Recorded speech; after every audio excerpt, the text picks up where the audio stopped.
샬롬, 샬롬. 주일 저녁 예배 오신 모든 성도 여러분들을 진심으로 환영합니다. 이제 다 함께 일어나셔서 우리 사도신경 하심으로 우리의 신앙을 고백하겠습니다. 나는 전능하신 아버지 하나님, 천지의 창조주를 믿습니다. 나는 그의 유일하신 아들 우리 주 예수 그리스도를 믿습니다. 그는 성령으로 잉태되어 동정녀 마리아에게서 나시고 본디오 빌라도에게 고난을 받아 십자가에 못 박혀 죽으시고 장사된 지 사흘 만에 죽은 자 가운데서 다시 살아나셨으며 하늘에 오르시어 전능하신 아버지 하나님 우편에 앉아 계시다가 거기로부터 살아있는 자와 죽은 자를 심판하러 오십니다. 나는 성령을 믿으며 거룩한 공교회와 성도의 교제와 죄를 용서받는 것과 몸의 부활과 영생을 믿습니다. 아멘.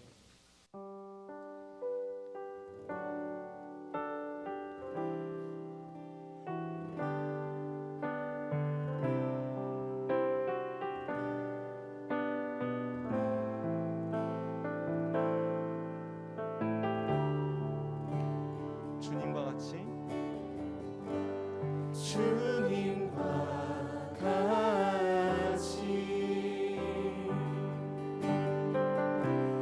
내 마음 만지는 분은 없네. 오랜 세월 찾아 난 알았네. 내겐 주밖에 없네. 주님과 같이 주님과 같이 내 마음 만지는 분은 없네. 오랜 세월 찾아 난 알았네. 내겐 주밖에 없네. 주잡이 주삼이 한가지 흐르고 주 손길 지루하네. 고통받는 자녀 부르시니 주밖에 없네. 주밖에 없네. 주님과 같이 주님과 같이 내 마음 만지는 분은 없네. 오랜 세월 찾아 난 알았네. 내겐 주밖에 없네. 주님과 같이 주님과 같이 주님과 같이 내 마음 만지는 분은 없네. 오랜 세월 찾아 난 알았네. 내겐 주밖에 없네. 주잡이 주잡이 한가지 주 손길 치료하네. 주 손길 치료하네.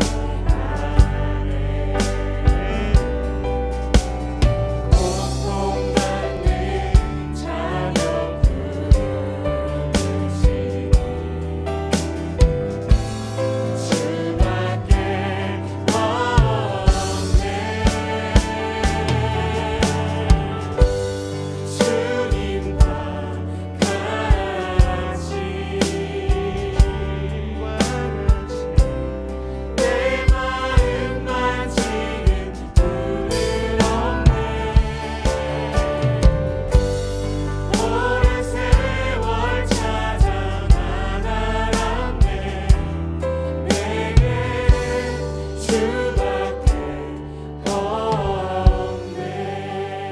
주님과 같이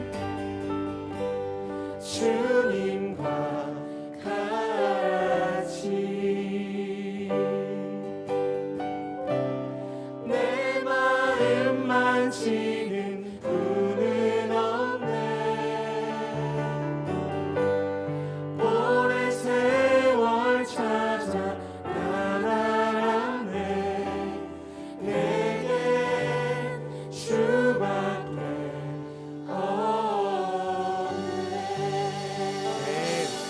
자리에 앉으셔서 계속해서 찬양하겠습니다.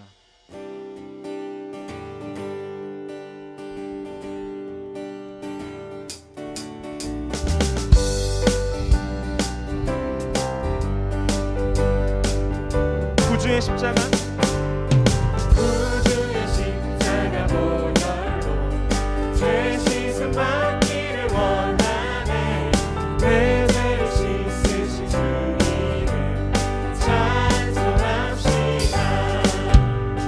찬송합시다. 찬송합시다. 내 죄를 씻으신 주 이름 찬송합시다. 죄악을 속하여 주신 주 내 성에 들어와 계시네. 십자가 앞에서 주 이름 찬송합시다. 찬송합시다.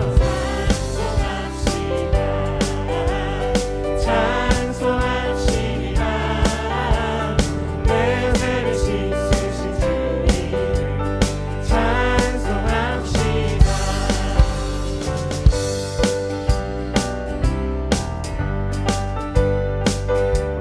주 앞에 흐르는 주 앞에 흐르는 생명수 날 씻어 정하게 하시네.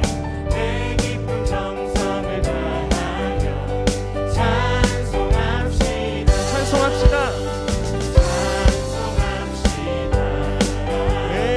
찬송합시다. 내 죄를 씻으신 주 이름 찬송합시다.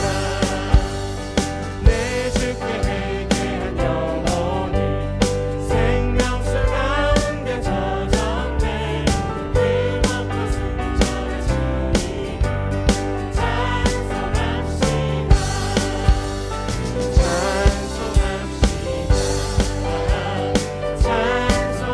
찬송합시다. 내 죄를 씻으신 주 이름 찬송합시다. 찬송합시다.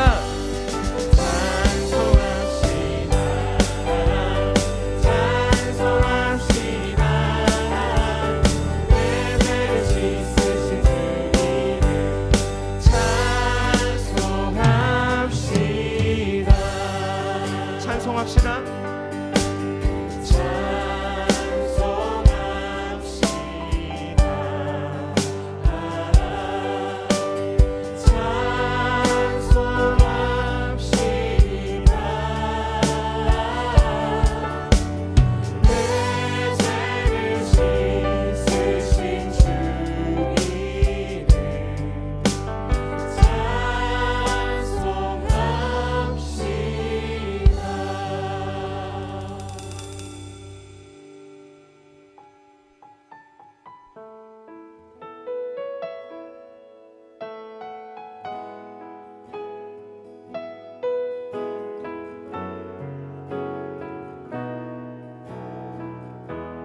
주의 보좌로 주의 보좌로 나아갈 때에 어떻게 나가야 할까?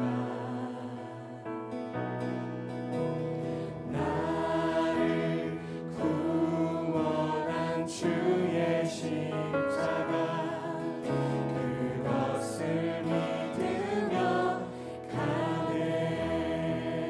주의 보좌로 주의 보좌로 나아갈 때에 나 여전히 부족하다.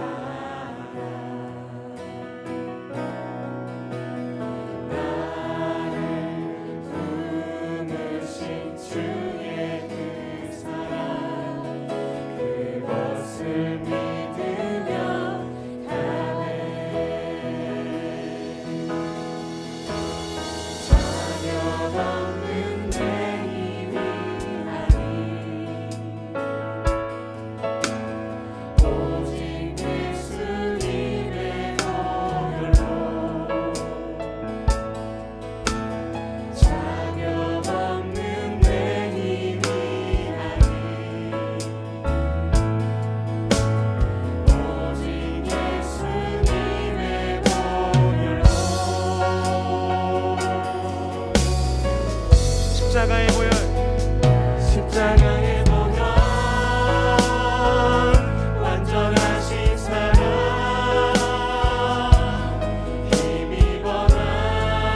십자가의 보혈 십자가의 보혈 완전하신 사랑 힘입어 나아갑니다.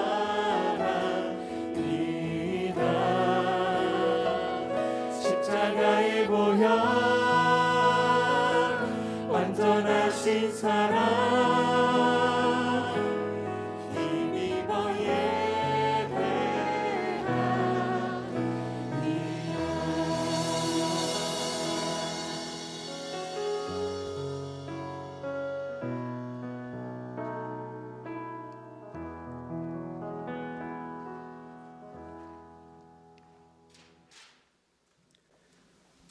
세상 만물을 창조하신 하나님 아버지, 죄로 인해 죽을 수밖에 없는 저희들을 구원하시고 영원한 생명길로 인도하신 주님을 찬양합니다.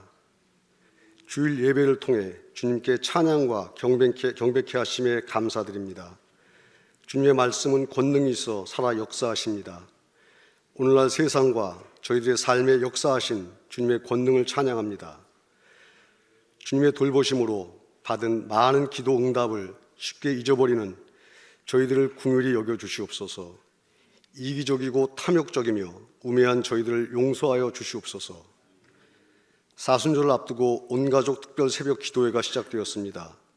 사순절 40일 동안 새벽 예배를 통해 풍성한 은혜가 임하시길 기도드립니다. 새벽 기도를 통해 주신 주님의 말씀이 영의 양식이 되는 삶으로 인도케 하옵소서. 전지전능하신 하나님 아버지, 주님께서는 37년 전 복음의 불모지와도 같았던 이곳 서천리에 우리 명선교회를 창립하게 하셨습니다. 여러 촉박한 상황 속에서도 오늘날 놀랍도록 부흥케 하신 주님을 찬양합니다. 우리 교회를 러브 피플을 실천하는 복음의 반석으로 우뚝 세우신 주님의 축복을 찬양하며 감사드립니다. 평안의 하나님 아버지, 이제 봄의 길목에 접어들었습니다. 대지의 화사한 기운이 움트는 봄날, 저희들의 삶에도 따뜻한 기운이 샘솟기를 기도드립니다. 코로나로 3년을 지내는 동안 교회의 여러 모임이 축소되었습니다. 이제 코로나가 정점을 치닫고 있습니다. 하루속히 일상이 회복되어 함께 모여 주님을 찬양하는 기쁨을 누리게 하옵소서. 또한 코로나로 인해 고통받는 많은 이웃들이 주님께서 주시는 지혜와 평안으로 어려움을 극복하게 하옵소서. 치유의 하나님 아버지, 육체적인 질병으로 고통받는 많은 형제 자매들이 있습니다. 시시때때로 다가오는 고통과 불안으로 막막한 상황 속에서도 주님을 붙잡고 끝끝내 이겨내게 하옵소서. 병마와 싸우는 동안 주님을 통해 치유함을 얻고 주님의 완전하심을 찬양케 하옵소서. 공의로우신 하나님 아버지, 지금 이 순간에도 전쟁과 국가 폭력으로 인해 고통받는 세계 각국에 많은 이웃들이 있습니다. 하나님 아버지, 이들에게 희망과 용기를 주시옵소서. 세계의 양심이 살아있음을 보여주시옵소서. 하나님 아버지의 공의로우심으로 불의를 진멸하고 정의를 회복해 하시옵소서. 주님의 말씀을 전하시는 목사님을 축복해 주시어 말씀의 권능을 더하여 주시고 목사님 가정에 넘치는 축복을 내려주시기를 예수님 이름으로 기도하며 이제 함께 주님께서 가르쳐 주신 기도를 드리옵나니, 하늘에 계신 우리 아버지여, 이름이 거룩히 여김을 받으시오며 나라가 임하시오며 뜻이 하늘에서 이루어진 것 같이 땅에서도 이루어지이다. 오늘 우리에게 일용할 양식을 주시옵고 우리가 우리에게 죄진 자를 사하여 준 것 같이 우리 죄를 사하여 주시옵고 우리를 시험에 들게 하지 마시옵고 다만 악에서 구하시옵소서. 나라와 권세와 영광이 아버지께 영원히 있사옵나이다. 아멘.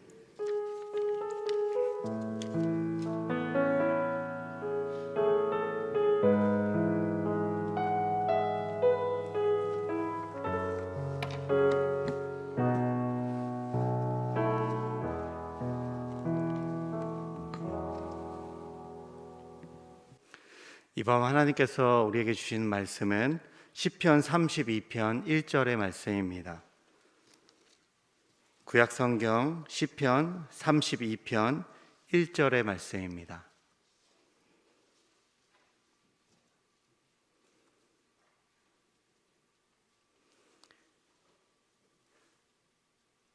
다 다 함께 하나님의 말씀을 받들어 읽겠습니다. 허물의 사함을 받고 자신의 죄가 가려진 자는 복이 있도다. 아멘. 기독교인들이 종교적으로 사용하는 용어 중에서 가장 많이 사용하고 좋아하는 단어가 어떤 단어라고 생각하십니까? 그것은 아마도 은혜라고 하는 단어일 것 같습니다. 은혜 받으세요. 은혜 누리세요. 그리고 은혜 받읍시다. 은혜가 필요합니다. 교육자들은 물론이고 신앙생활을 오래 해오신 성도님들이라면 이 은혜를 갈망하고 은혜의 이름으로 축복하는 일들을 우리가 자주 하게 됩니다. 그런데 이 은혜라고 하는 단어가 종교적인 용어만이 아니라는 것을 여러분들 알고 계시죠?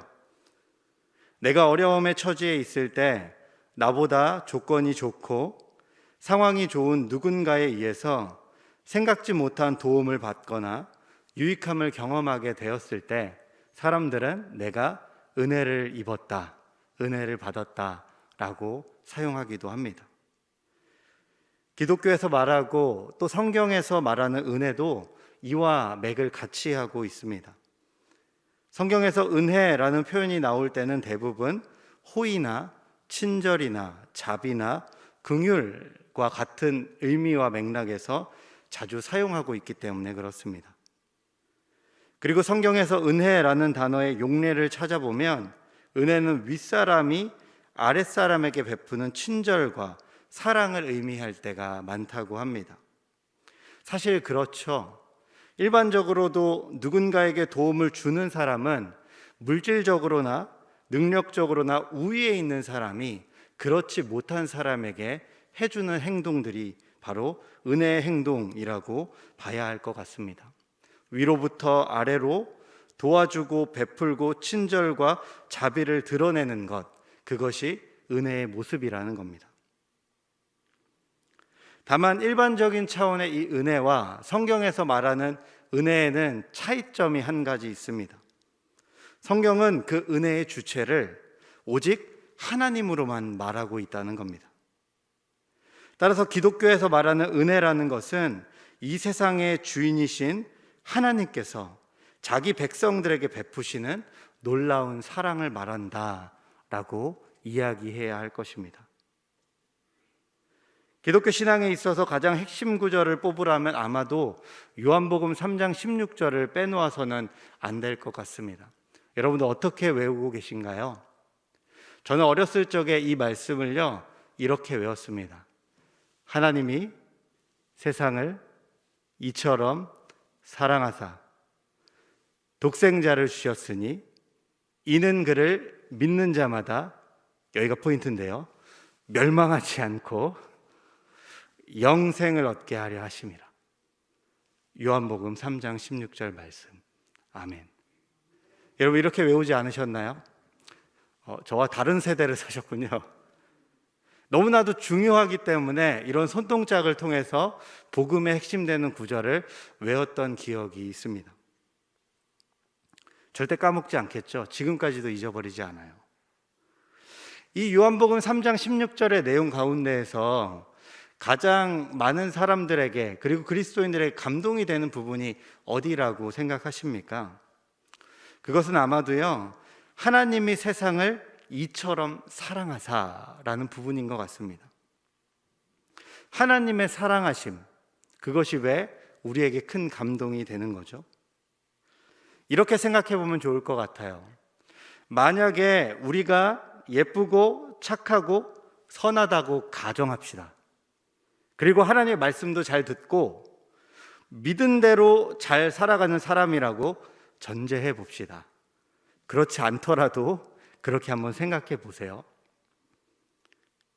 이렇게 사랑받기에 합당한 우리들을 하나님이 사랑하셨다라고 말한다면 그게 감동적으로 다가오십니까? 다시 말해서요, 사랑받을 만하고 좋아할 만한 조건이 있고 충분히 그러할 만한 사람을 사랑했다라고 하면 그것은 감동적인 일이 아닐 것입니다. 제가 아내를 향하여서 사랑한다고 말하는 게 감동적인 것입니까? 절대 그러면 안 되는데 그런 분들도 계시죠. 아내를 향해서 자녀를 향해서 사랑한다고 말하는 건 너무나 당연한 거고, 사랑스러운 그들을 향해서 사랑하는 것은 너무나 훌륭한 일입니다.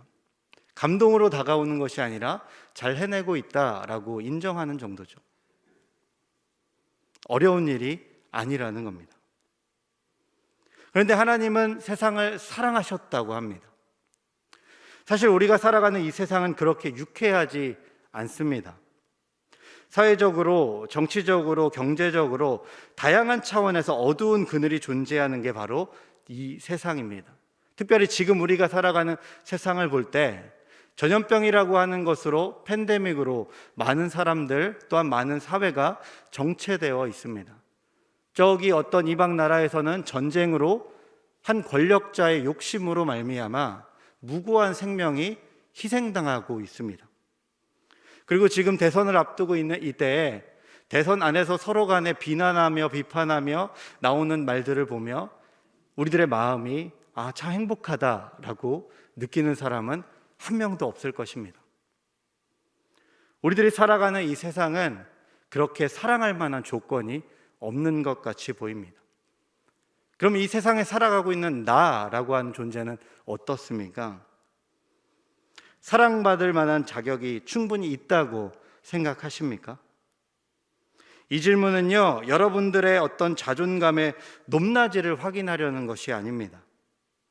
하루에도 몇 번씩 머릿속을 스치는 음란과 마음속을 스치는 누군가에 대한 증오와 분노가 우리의 삶의 현 주소 아닙니까? 저는요, 한 해 한 해 살아가면서 사도 바울이 로마서 3장에서 의인은 없으니 하나도 없다라고 하는 시편의 말씀을 응용하며 말했던 부분이 마음속에 와닿습니다. 참으로 이 세상에는요, 의인이 없고 의로운 세상도 없는 것 같습니다. 그것이 안타까운 우리의 현실인 것 같습니다. 그런데 성경은요, 하나님이 이러한 세상을 사랑하셨다라는 거예요. 하나님은 사랑받을 만한 자격이 없는 이 세상을 사랑하셨고, 사랑받을 만한 자격 없는 죄 많은 우리를 사랑하셨다라고 선언하고 있는 겁니다. 그렇게 하나님의 사랑은 놀라운 것이고, 그 하나님의 사랑, 하나님의 은혜는 우리들에게 감동으로 다가오는 것입니다. 할 수 없는 이러한 사랑을 해내신 하나님의 감동적인 사랑이 우리에게 어떻게 나타났습니까? 요한복음 3장 16절에서는 하나님께서 독생자를 주셨다라고 말했습니다. 독생자 예수 그리스도로 말미암아 자격 없는 우리가 사랑받았음이 구체적으로 드러났습니다. 예수님께서 우리의 죄를 대신하셔서 자격 없게 만드는 그 죄를 대신하셔서 십자가에서 죽으심으로 우리는 구원을 받았기 때문입니다. 여기에 중요한 진리가 있습니다. 예수 그리스도의 오심은 우리의 죄를 사하기 위함이었다라는 사실. 그래서 성경은요, 우리에게 하나님의 감동적인 사랑, 그 은혜를 언급하기 전에 우리의 죄를 반드시 언급하게 되어 있습니다. 오늘 우리가 함께 읽은 본문도 그렇죠. 시인은 허물의 사함을 받고 죄가 가려진 자, 즉 죄사함을 받은 자가 복받은 자다, 은혜 받은 자다라고 말하는 거예요. 허물, 죄라고 하는 게 분명히 드러났고 그것이 사하여졌기 때문에 복받은 자, 은혜 받은 자다라고 말하고 있다는 거예요. 사실 교회에서 예수님을 믿으라고 하면서 누군가를 초청해 놓고 또한 매주마다 힘겨운 삶을 살아온 성도들에게 또다시 죄의 얘기를 꺼낸다는 것은 상당히 불편한 일이고 상당히 미안한 일입니다.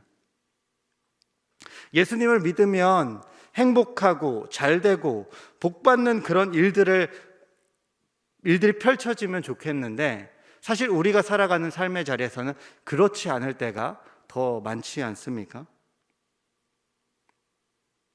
그런데 그렇지 않은 삶의 현장, 죄 가운데 또다시 넘어지고 연약하게 쓰러졌던 나를 드러내면 그런 나를 안으시고 그런 나를 새롭게 하시고 그런 나에게 생명의 길을 여시는 하나님을 만나게 되니 그것이 우리가 누리는 참된 은혜가 아니겠습니까? 우리가 은혜 받은 자라고 하는 사실, 내가 하나님을 믿는 자라고 하는 사실, 내가 하나님의 백성으로 살아간다라고 하는 사실은 나 자신의 죄에 대한 자각으로부터 시작한다라는 겁니다. 여러분, 누가복음 5장을 보시면요, 시몬 베드로가 바닷가에서 갈릴리 호수에서 물고기를 잡다가 예수님을 만나는 장면이 등장합니다. 밤새도록 물고기를 잡지 못해 낙심해 있는 베드로에게 예수님이 찾아오십니다. 그리고 예수님 뭐라고 말씀하십니까? 저기 깊은 곳으로 가서 그물을 내리라고 합니다. 여러분 잘 아시겠지만 예수님의 아버지는 목수였습니다. 목수의 아들이 바로 예수님입니다. 목공의 기술이 능한 사람이 예수님이지 물고기를 잡는 기술은 베드로를 따라가지 못합니다. 그런데 그러한 예수님이 베드로에게 저기 깊은 곳으로 가서 그물을 내리라고 합니다. 베드로는 그 말을 무시할 수도 있었습니다. 그러나 그 말에 무시하지 않고 그 말에 순종해 봅니다. 깊은 곳으로 나아가 그물을 내렸고 그 그물을 길어 올리니 어떤 일이 벌어졌습니까? 누가복음 5장을 보시면 배가 잠길 정도로 물고기가 잡혔다라고 말하고 있습니다. 밤새도록 물고기를 한 마리도 잡지 못했던 베드로에게는 정말 기적과도 같은 일이 벌어진 겁니다. 이때 베드로가 예수님 앞에 어떻게 반응합니까? 베드로는 납작 엎드려서 주여 나는 죄인이로소이다. 나를 떠나소서라고 말합니다. 내 눈앞에 있었던 그 예수님, 나에게 저곳에 가서 그물을 내리라 했던 그 예수님이 특별한 하나님과 같은 존재라는 것을 인식하였을 때 가장 먼저 베드로가 깨달은 사실은 내가 죄인이다 라고 하는 인식이었습니다. 이때 예수님의 반응은 또 어떠했습니까? 죄인이라고 고백하는 베드로에게 너의 죄를 내가 벌하겠다 말씀하십니까? 그렇게 하지 않죠. 오히려 두려워 떨며 스스로가 죄인임을 인정하며 엎드려 있는 베드로를 위로하며 또한 그들의 두려운 마음을 잠재우시며 두려워하지 말라. 이제 후로는 내가 사람을 취하리라 라고 말씀하십니다. 베드로에게는요, 새로운 인생의 길이, 새로운 사명이 지금 주어져 열리게 된 것입니다. 이 본문에서 말해주고 있는 게 무엇이겠습니까? 예수님과의 만남은 새로운 인생의 길을 열어주는 은혜로운 결과로 나아가지만 그 과정 가운데 내가 죄인됨의 인식, 내가 죄인됨의 그 자각이 반드시 거쳐야 되는 과정임을 말해주고 있는 겁니다. 우리가 죄인됨을 자각한다는 것은요, 내가 어떤 살인이나 절도나 이 강도와 같은 범죄 사실을 다 시인하라는 의미가 아닙니다. 물론 그런 것들이 떠오르면 하나님 앞에 자백하고 용서를 구해야 합니다. 내가 죄인됨을 자각한다는 것은요, 단순히 내가 했던 어떤 일들을 일일이 고해라 라는 의미가 아니라 내가 죄를 짓고 살 수밖에 없는 그 연약한 존재임을 깨달으라는 의미입니다. 사실 우리가요, 죄를 짓고 싶어서 일부러 짓는 사람은 많이 없을 겁니다. 물론 의도적으로 죄를 짓는 사람도 있죠. 그렇지만 대부분은 그렇지 않습니다. 보고 싶지 않아도 보게 되고, 행하고 싶지 않지만 행하게 되고, 품고 싶지 않지만 마음에 품게 되어서 입으로 내뱉고 행동하게 하는 죄들이 우리들의 삶에서 일어나는 죄의 모습들이라는 겁니다. 그래서 가만히 나 자신을 돌이켜보면요, 한밤중에 이불킥 하듯이 후회스러운 모습이 떠오를 때가 많지 않습니까? 아, 내가 그 사람에게 이런 말은 하지 말았어야 됐는데, 내가 그 사람에게 이런 행동까지는 하지 말았어야 하는데, 너무 그 사람 미우니까 어쩔 수 없어 등등등 내가 했던 말과 행동들에 대해서 후회하며 지날 때가 많다는 겁니다. 이것이 무엇을 알려줍니까? 우리가 짓고 싶어서 지으려고 했던 죄보다 우리는 의도치 않았지만 우리의 입술과 행동으로부터 발출되어져 버린 죄악들이 많다는 겁니다. 내가 죄인이다 라고 하는 사실, 이것을 자각하라는 것은요, 내가 죄를 짓고 살 수밖에 없는 연약한 존재다 라고 하는 인식을 하고 살아야 한다는 것입니다. 나의 죄를 안다는 것 상당히 불쾌한 일이지만요, 죄라고 하는 나의 인생의 그 단점을 아는 것도 나의 인생에 너무나 중요합니다. 사회에서도요, 자신의 장점을 아는 것만큼 자신의 단점을 아는 것이 너무나 중요하지 않습니까? 메이크업, 얼굴을 예쁘게 화장해주는 메이크업 아티스트나 패션 업계에 종사하는 사람들을 보면 알 수 있습니다. 이들이 화장을 하거나 옷을 고를 때 그 사람의 단점을 찾습니다. 왜냐하면 그 부분들을 잘 채워야 하기 때문에, 잘 숨겨야 하고 가려야 하기 때문에. 단점을 잘 알아서 감추고 가리다 보니까 그들의 실력으로 메이크업 아티스트나 패션 업계에 종사하는 이런 사람들을 통해서 그 사람의 단점은 가려지고 장점이 더 부각되어지죠. 장점만 아는 것이 중요한 것이 아니라 단점, 부족함, 연약함을 정확히 아는 것도 중요하다는 거죠. 그래서 그리스도인에게도요, 내가 하나님의 은혜와 복된 일들을 살아간다라고 하는 그 이전에 내가 그 사랑과 그 은혜를 누릴 만한 자격 없음을, 끊임없이 그 은혜로부터 이탈하고자 하는 죄의 관성이 있는 존재임을 알아야 한다는 겁니다. 그때 요한복음 3장 16절에서 말했던 하나님이 이처럼 사랑하사라고 하는 말씀이 내게 더욱더 감동적으로 다가오는 겁니다. 자격 없고 죄인인 나를 하나님이 사랑해 주셨다. 이 앞에 우리는 다시금 무릎 꿇고 고개 숙일 수밖에 없는 것이죠. 하나님은 그런 나를 이해하시고 받아주시며 용납해 주셨기 때문입니다. 이 죄에 대한 용납과 용서를 다른 말로 하자면요, 속죄라고 해야 될 것 같아요. 죄를 속하여 주심. 예수 그리스도께서 십자가에서 피를 흘리심으로 우리의 죄를 속하여 주심.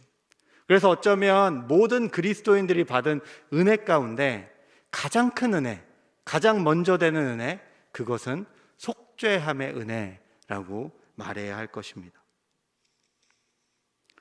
하나님께서 이 속죄함의 은혜를 우리에게 아주 감동적인 드라마로, 아주 강렬한 드라마로 보여주시지 않았습니까?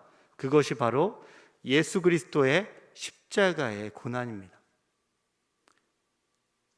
이사야서 53장 4절부터 6절 말씀을 보시면 그 예수 그리스도의 채찍질 당하심과 그 죽으심이 무엇 때문인지 명확하게 나와 있지 않습니까?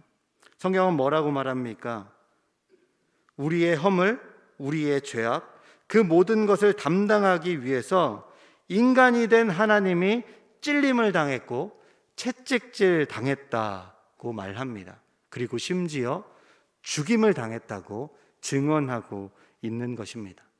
이 모든 것이 무엇 때문에? 누구 때문에?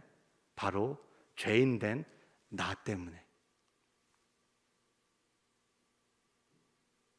나를 대신해서 죄를 속하여 주신 거죠.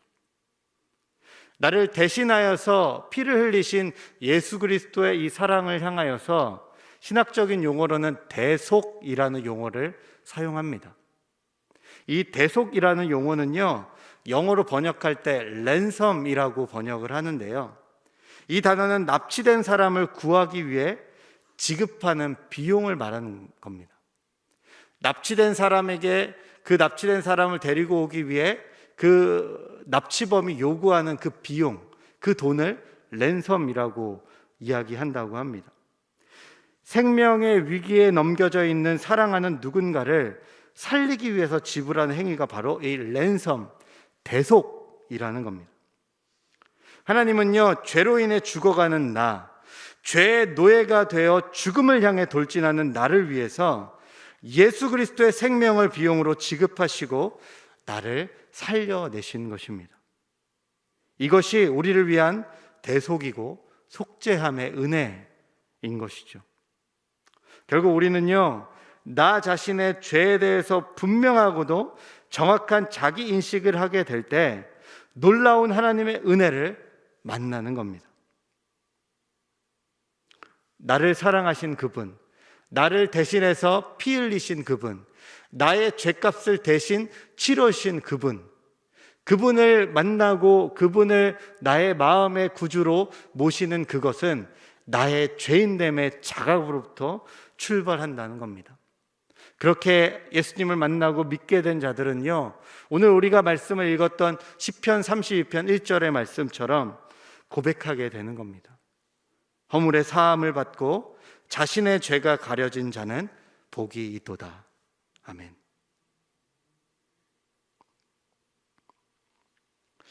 그런데 너무나 안타까운 건 뭔지 아십니까? 이 사실을 너무나 잘 알고 있음에도 불구하고 때로는 이 사실 앞에 눈물로 자복하고 그리고 다시는 그렇지 않으리라 결심이고 결단했음에도 불구하고 우리의 현실은 아직도 죄와 너무나 가까이 있다는 것입니다.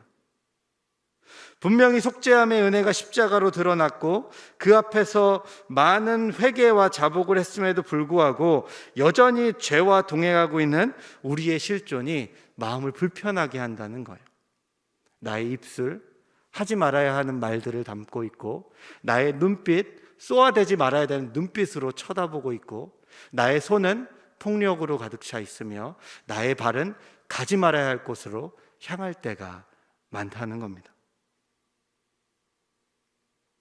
이러한 상태는요, 사실 십자가의 능력을 전혀 경험하지 못한 상태이며 어쩌면 믿음 없는 사람과 구별될 수 없는, 믿음 없는 사람과 똑같은 삶의 양식인지도 모르겠습니다.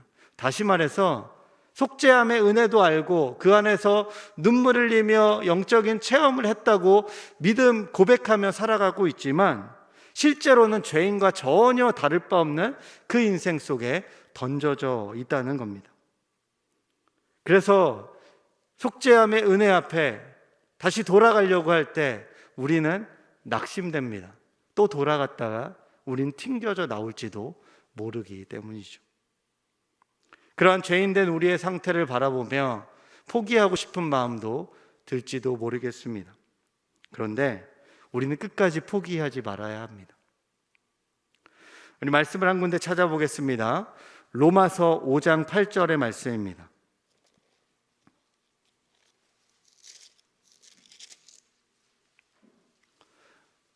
신약성경 로마서 5장 8절의 말씀입니다. 함께 말씀을 읽겠습니다. 시작. 우리가 아직 죄인 되었을 때에 그리스도께서 우리를 위하여 죽으심으로 하나님께서 우리에 대한 자기의 사랑을 확증하셨느니라. 아멘. 사도 바울이 뭐라고 말하고 있나요? 하나님께서 우리에 대한 자기의 사랑을 확실히 증명하신 때가 언제라고 말하고 있습니까? 우리가 사랑할 만한 자격이 갖추어져 있을 때, 우리가 의인 되었을 때라고 말하고 있습니까? 아니죠. 우리가 아직도 죄인일 때 하나님은 우리에 대한 자기의 사랑을 확증하셨다라고 말합니다. 그 위로 좀 올라가셔서요 6절의 말씀을 보시면 뭐라고 되어 있냐면 그리스도께서 경건하지 않은 자를 위하여 죽으셨다라고 했어요. 이미 의인되었고 바뀌어졌고 선하여진 누군가를 위해서가 아니라 경건하지 않은 자를 위해서 죽으셨다는 겁니다. 그리고 좀 내려오셔서 10절의 말씀을 보시면 우리가 원수 되었을 때, 하나님의 원수 된다는 게 뭡니까? 하나님을 떠나버려 죄인 된 상태로 있는 것 아닙니까? 우리가 원수 되었을 때 예수님께서 죽으셨다고 말하고 있는 거예요. 하나님은 우리가 아직 죄인이고 죄에 연약하여 넘어지며 그렇게 죄인된 때에 우리를 향한 사랑을 확실히 증명해 주셨다라는 겁니다. 그리고 뒤로 가셔서요, 로마서 5장 20절을 보시면 역설적이게도 사도 바울이 뭐라고 말하냐면 죄가 더한 곳에 은혜가 넘친다라고 말하고 있어요. 죄가 더한 곳에 은혜가 넘친다. 사도 바울의 의도가 무엇인가요? 죄를 많이 지을 때 하나님의 은혜가 드러나니까 죄를 지어라가 아니죠. 지금 너희가 살아가는 그 현장이 죄로 인해 넘어지고 좌절하고 연약하여 죄를 끊어내고 싶어도 끊을 수 없는 그 상태에 놓여져 있다고 포기하지 말라는 거예요. 그렇게 나의 죄가 극단에 치닫아 있을 때라고 할지라도 그때가 곧 하나님께서 너희를 향한 그 사랑을 확실히 증명하여 주실 때라는 겁니다. 사랑하는 교우 여러분, 지금 이 세상이 죄악으로 가득 차 있다고 느껴지십니까? 오늘 나의 모습이 죄 앞에서 연약하게 넘어지고 쓰러져 있는 그런 비참한 모습이라고 느껴지십니까? 그리고 때로는 나 자신이 겉모양뿐인 신앙으로 살아온 형식적인 종교인이라고 반성이 될 때가 있습니까? 그렇다면 오늘 지금 이때가 바로 은혜의 때인 줄로 믿습니다. 하나님은요, 이미 우리에게 십자가를 통한 속죄의 은혜를 베푸셨습니다. 역사의 자리 한가운데 십자가가 높이 들려졌고 그 예수 그리스도가 사흘 만에 부활하셨습니다. 이미 우리의 죄를 사하신 사건이 드러났습니다. 그래서 우리는 삶의 도처에서 충만하게 넘치는 하나님의 은혜를 향하여 믿음의 발걸음을 내딛으며 살아야 합니다. 내가 오늘 또다시 죄에 실패하고 연약하여 넘어졌다 하더라도 우리를 향해 돌진해 오는 하나님의 그 은혜, 이미 온 세상 가운데 충만하게 가득 차게 세워놓으신 하나님의 그 은혜를 결코 포기하지 말아야 한다는 것입니다. 죄가 더할수록 은혜가 넘치고 죄가 더한 그 자리에 하나님의 은혜를 더욱더 강렬하게 만날 수 있기 때문입니다. 지금은 사순절입니다. 속죄의 은혜, 대속의 은혜를 깊이 묵상하며 그 은혜를 깨닫는 명선의 모든 교우 여러분들 되시기를 주님의 이름으로 축복합니다.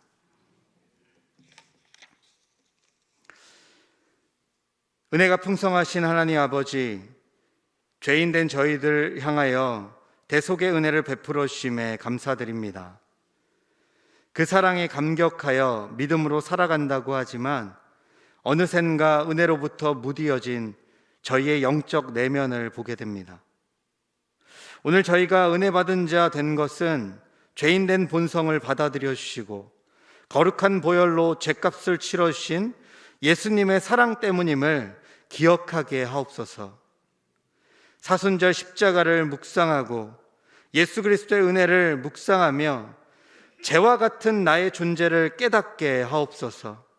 그렇게 보잘것없는 나를 사랑하신 그 은혜에 감격하며 속죄의 은혜, 대속의 은혜로 살아가게 하옵소서. 우리 주 예수 그리스도의 이름으로 기도드립니다. 아멘. 다 함께 일어나셔서 찬송가 143장 함께 찬송하겠습니다. 찬송가 143장입니다. 옆 사람에게 이렇게 인사하겠습니다. 대속의 은혜를 기억합시다. 대속의 은혜를 기억합시다.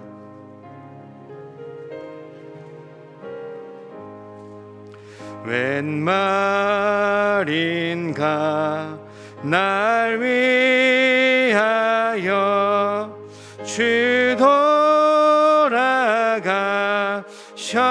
돌아가셨나.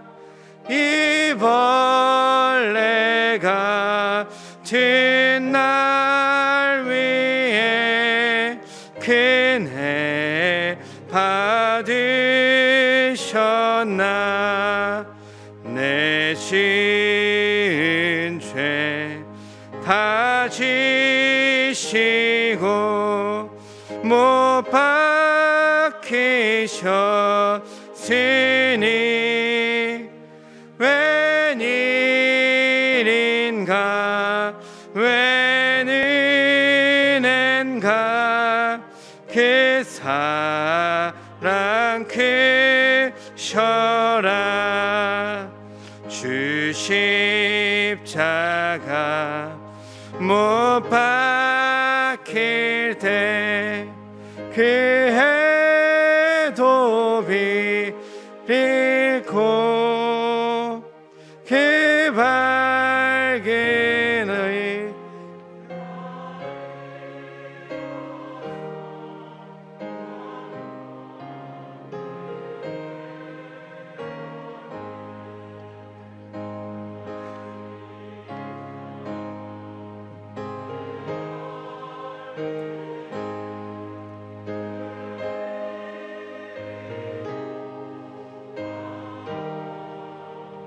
내 얼굴 감히 못 들고 눈물 흘리도다 늘어도 눈물로서 못 갚을 줄 알아 몸 밖에 드릴 것 없어 이 몸 바칩니다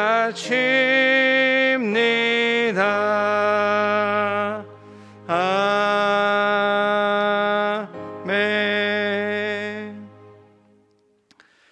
살아계신 하나님 아버지, 복된 주일 이 밤에 하나님의 놀라우신 은혜를 묵상하게 하시니 참 감사합니다.